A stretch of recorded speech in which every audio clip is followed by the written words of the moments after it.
students, we will continue today from our next tense, that is present continuous tense. It is also named present progressive tense and present imperfect tense. आज हम लोग पढ़ेंगे अपना अपना प्रकार present continuous tense, जिसे present progressive tense या present imperfect tense भी कहा जाता है। इसमें आप देखेंगे कि इसके जो नाम हैं वो क्यों रखे गए, नाम से ही पता चलेगा आपको कि इस टेंस में हमें क्या पढ़ना है। हम लोग ये देखेंगे कि प्रेजेंट इम्परफेक्ट हो या प्रेजेंट प्रोग्रेसिव हो या प्रेजेंट कंटिन्यूअस हो, इससे साफ पता चलता है कि इसमें जो क्रिया होगी वो चलती रहेगी, यानी हमारा जो कार्य होगा कर्ता का वो चलता रहेगा, वो समाप्त नहीं होगा। हमें ये नहीं पता चलेगा कि वो कार्य कब खत्म हो रहा है। हमें केवल इतनी जानकारी मिलेगी इससे कि हमारा जो कर्ता का कार्य है वो चल रहा है, वो कंटिन्यू है, वो प्रोग्रेस में है। जैसे राम आम खा रहा है, अब उस राम जो सब्जेक्ट है यहाँ पे, आम के खाने की उसकी क्रिया चलती रहेगी, वो कंटिन्यू रहेगी और उसी के साथ वो कब समाप्त होगी इसकी जानकारी हमें नहीं होगी। तो आइए प्रारंभ करते हैं अपना अगला टेंस, प्रेजेंट कंटिन्यूअस टेंस। यहाँ पे हम शॉर्ट में भी लिख सकते हैं प्रेजेंट को। कॉन्टिन्यूअस की स्पेलिंग आप सबको आती है, CONTINUOUS, प्रेजेंट कॉन्टिन्यूअस टेंस। ये ऐसा नाम है इस टेंस का जो कॉमन यूज में रहता है, वेल नोन है, पॉपुलर है, बट आपको एज ए स्टूडेंट इसके अन्य जो नाम है वो भी पता होने चाहिए, क्योंकि ये जरूरी नहीं है कि यही नाम से इसको एड्रेस दिया जाए या जहाँ कहीं पर भी आपको इससे रिलेट किया जाए तो आपको यही नाम बताया जाए। तो हम दूसरे नाम भी देख लेते हैं, स्लैश करके हम इसे लिख देते हैं प्रेजेंट प्रोग्रेसिव टेंस, PROGRESSIV।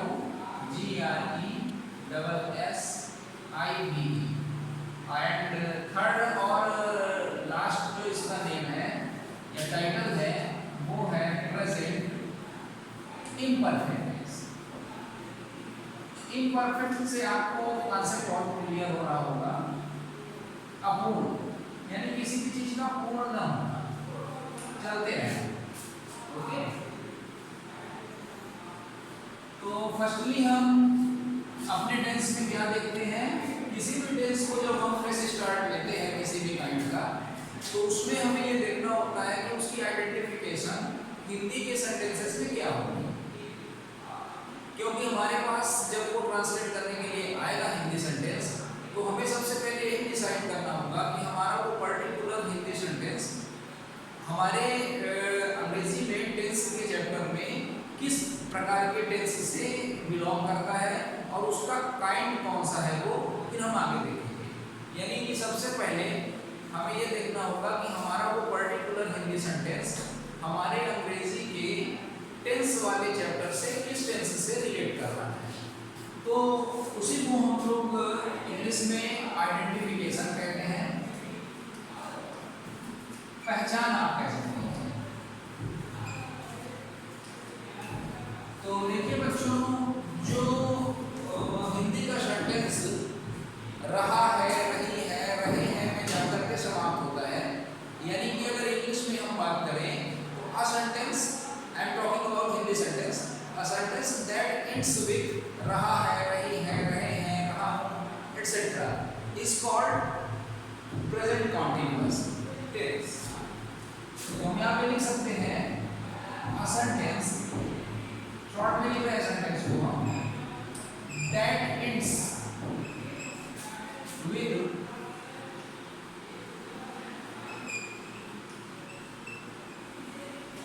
रहा है, रही है, रहे हैं, etc।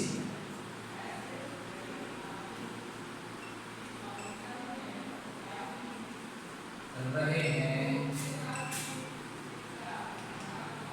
इत्यादि। A sentence that ends with रहा है, रही है, रहे हैं, etc in Hindi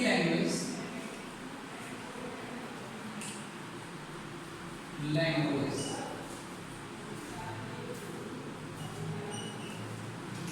is got to be in present continuous tense. Okay, in Hindi language is called present continuous tense, that is PCT. All right, moving ahead, आगे बढ़ते हैं। Identification हमारा फर्स्ट स्टेप होता है।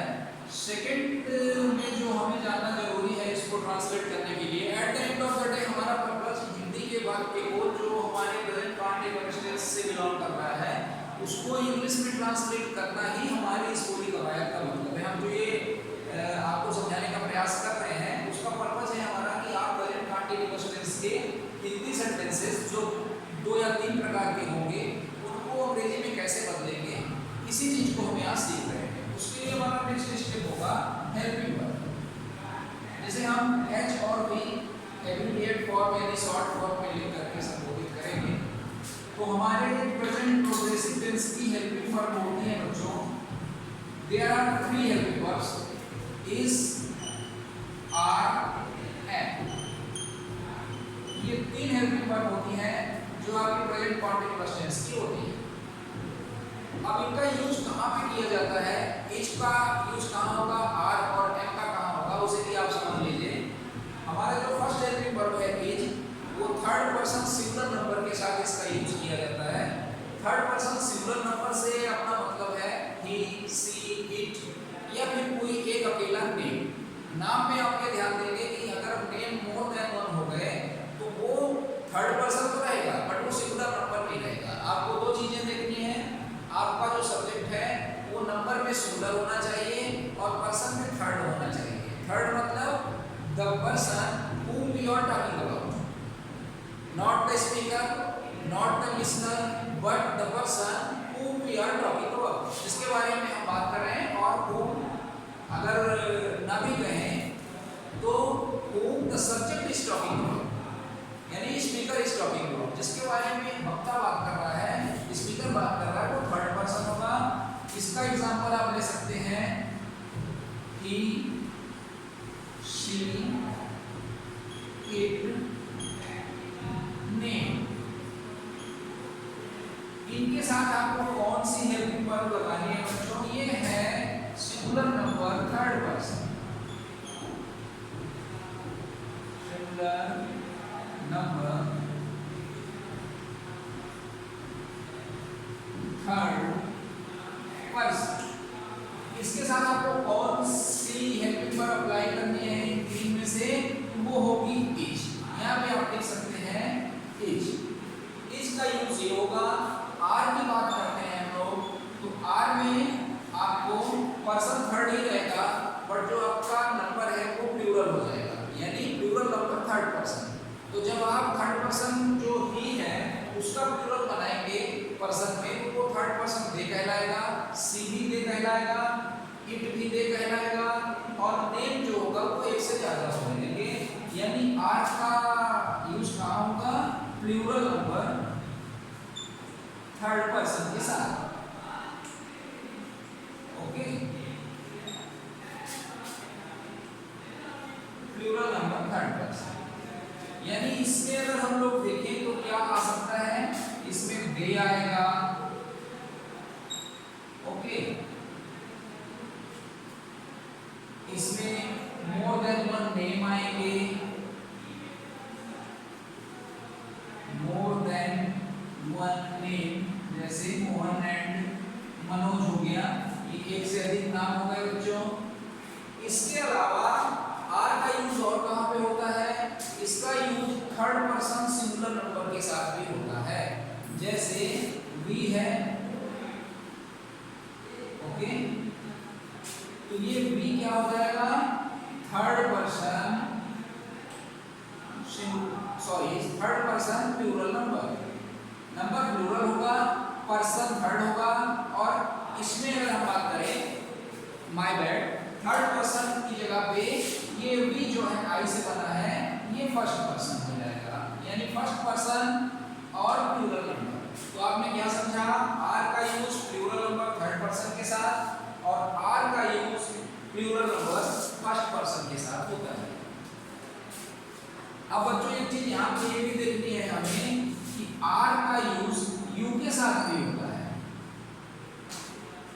अब यू क्या होगा, यू आपका सेकंड पर्सन है और सिंगुलर नंबर है, बट ये जो यूज बताया गया है आपको ऊपर, अगर उसमें आपको यू अलग से ना बताया जाए तो आप यू को सिंगुलर नंबर समझ करके इज लगा देंगे, इसीलिए यू का यूज अलग से लिखा जाता है। लास्ट में हमारी जो हेल्पिंग वर्ब बचती है एम, वो केवल आई के साथ यूज होती है। ये तो बात हुई हेल्पिंग वर्ब्स का यूज हम कहाँ पे करते हैं। हेल्पिंग वर्ब्स कितने होते हैं प्रेजेंट इंपरफेक्ट या कॉन्टिन्यूअस टेंस के। हिंदी के सेंटेंस के अंत में कौन से शब्द आते हैं जिनसे हम ये आइडेंटिफाई करते हैं कि हम कौन से अंग्रेजी के कौन से टेंस के प्रकार के हिंदी वाक्यों को फेस कर रहे हैं, गो थ्रू कर रहे हैं। जब हम आइडेंटिफाई कर लेते हैं कि हमारा ये पर्टिकुलर स्पेसिफिक हिंदी सेंटेंस अंग्रेजी के कौन से टेंस से रिलेटेड है या रिलेट करता है, बिलोंग करता है, उसके बाद हम उसकी हेल्पिंग वर्ब देख लेते हैं तो हम सीधे अपने स्ट्रक्चर पे आ जाते हैं और हम इस टेंस के पहले कहेंगे। आपको ये हमेशा याद रखना है कि हम जब भी आगे बढ़ेंगे और 12 टाइप्स के सेंटेंसेस यानी कि टेंसेस देखेंगे, उनमें जो हम सेंटेंसेस देखेंगे वो केवल मेनली 3 टाइप्स के ही देखेंगे, अफर्मेटिव, नेगेटिव एंड इंट्रोगेटिव में। जैसा मैंने आपको ऑलरेडी बताया था, इंट्रोगेटिव में आप देखेंगे sub type 1 and sub type 2, yes no questions and question word. कहने का मतलब ये है कि आप जब 12 टेंसेस पढ़ेंगे तो टेंसेस चेंज होंगे, आइडेंटिफिकेशन चेंज होगी, हेल्पिंग वर्ब चेंज होगी, बट वो चीज जो चेंज नहीं होगी वो होगा काइंड्स ऑफ सेंटेंसेस। हर बार उसी तरह के सेंटेंसेस आएंगे अलग अलग पहचान के साथ, affirmative, negative and interrogative. Okay, तो आगे बढ़ते हैं।